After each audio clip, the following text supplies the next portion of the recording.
हाँ गुड़िया, सिगरेट या गुटखा है? नहीं है साहब। अबे गुड़िया, इतने रात गए समोसे और बिस्कुट बेच रही हो, सिगरेट और गुटखा भी रख लिया करना। अभी तो यार स्टेशन से ही मिलेगा। चल गुड़िया, 2 समोसे ही दे दे।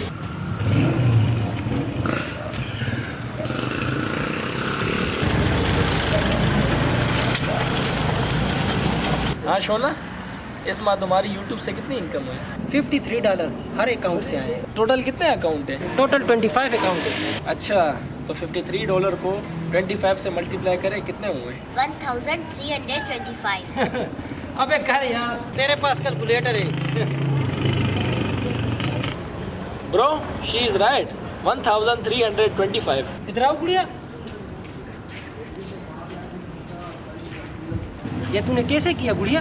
साहब मैंने क्या किया, यही तो आता है 1325। 19 multiply by 20। No no no no no, 19 multiply by 38। 722।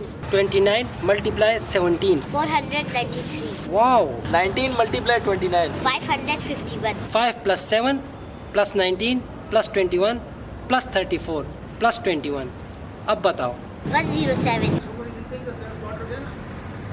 What the hell? अबे तेरे दिमाग में कैलकुलेटर है क्या? नहीं साहब, बस जहन थोड़ा तेज है। स्कूल जाती है क्या?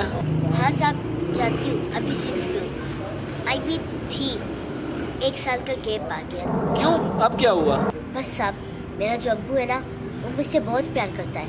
वो चाहता है कि मैं पढ़ूँ लिखूँ और डॉक्टर बनूँ, लेकिन उसका जो मेरे लिए प्यार है ना, वो गुटखे और तंबाकू के सामने फीका पड़ गया। लेकिन जब उसने मेरे प्यार को तंबाकू और गुटखे के साथ मल्टीप्लाई किया तो आंसर 0 आया। सब थोड़ी सी मिसकैलकुलेशन हो गई। अब उसके कैंसर का इलाज चल रहा है और इसकी वजह से इस साल मैं स्कूल